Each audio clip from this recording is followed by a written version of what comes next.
दौंड तालुक्यातील एका कला केंद्रामध्ये गोळीबार झाल्याची घटना घडलेली आहे। याचविषयी बोलण्यासाठी आपल्या सोबत अपर पोलीस अधीक्षक गणेश बिराजदार सर आहेत।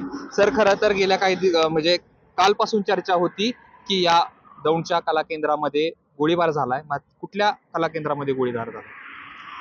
मागील 24-25 तासापासून समाज माध्यमावर चर्चा होती की दौंड तालुक्यामध्ये यवत पोलीस स्टेशनच्या हद्दीमध्ये जे कला केंद्र आहेत त्या कला केंद्रावर फायरिंगची घटना घडलेली अशी बातमी फिरत होती। त्या अनुषंगाने आम्ही BNSS कलम 173(3) प्रमाणे प्राथमिक चौकशी सुरू केली होती। यवत पोलीस स्टेशनच्या हद्दीत शासन मान्यता प्राप्त 3 कला केंद्र आहेत। तिन्ही कला केंद्रावर कालपासून आमची चौकशी सुरू होती। त्यामध्ये आज रोजी सायंकाळी 4 वाजताच्या दरम्यान अंबिका कला केंद्राचे मॅनेजर बाबासाहेब अंधारे यांना ताब्यात घेऊन विश्वासाने विचारपूस करता दिनांक 21 जुलै रोजी रात्री 10:30 ते 11:30च्या दरम्यान अंबिका कला केंद्रातील एका रूममध्ये हवेत फायर झाल्याची घटना त्यांनी सांगितलेली आहे, कथन केलेली आहे। त्या अनुषंगाने बाबासाहेब राजश्री अंधारे यांनी दिलेल्या तक्रारीवरून यवत पोलीस स्टेशन येथे फिर्याद दाखल असून त्या फिर्यादीमध्ये बाळासाहेब मांडेकर, गणपत जगताप आणि चंद्रकांत मारणे व एक अनोळखी इसम अशा 4 लोकांवर गुन्हा दाखल आहे। या घटनेमध्ये कोणीही जखमी नाही। या घटनेमध्ये आत्ता गुन्हा दाखल झालेला आहे, अद्याप कोणीही अरेस्ट नाही।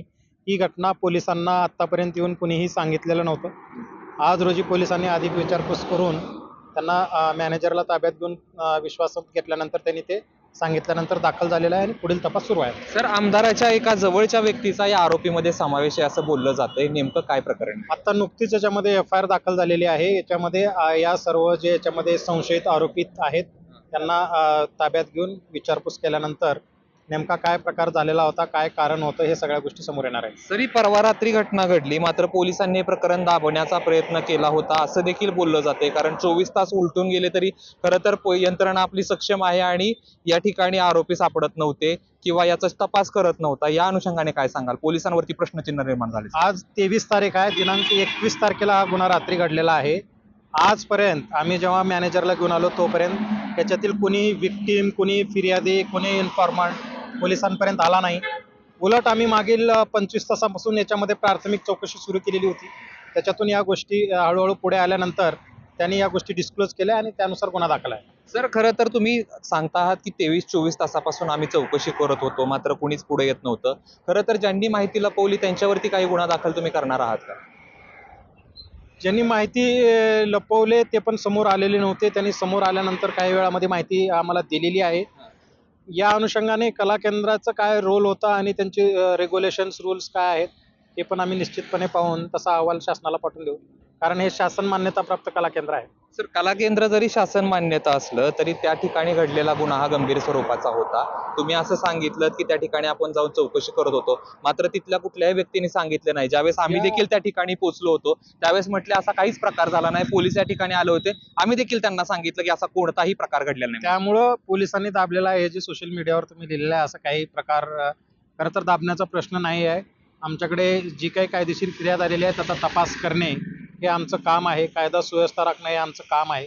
त्या ठिकाणी जो प्रकार घडलेला आहे त्या प्रकारातून कुणीही इंज्युअर्ड नाही आहे।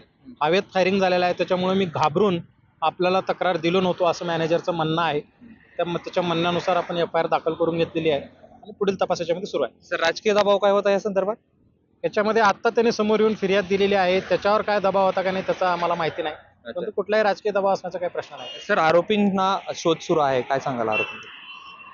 या गुन्ह्याचं जे सेक्शन आहे, कलम आहे, त्या अनुषंगाने आरोपींना ताब्यात घेऊन इन्क्वायरी करण्यात येईल। अच्छा, ताब्यात घेतले का घेणार नाही घेतलं। तर हे होते अपर पोलीस अधीक्षक ज्यांनी माहिती दिलेली आहे, कोणताही राजकीय दबाव नव्हता। खरं तर याला इतका वेळ का लागला हा देखील प्रश्न या निमित्तानं उपस्थित होतोय। कॅमेरा पर्सन जीवन सह जयदीप भगत, ABP माझा, यवत। ABP माझा, उघडा डोळे बघा नीट।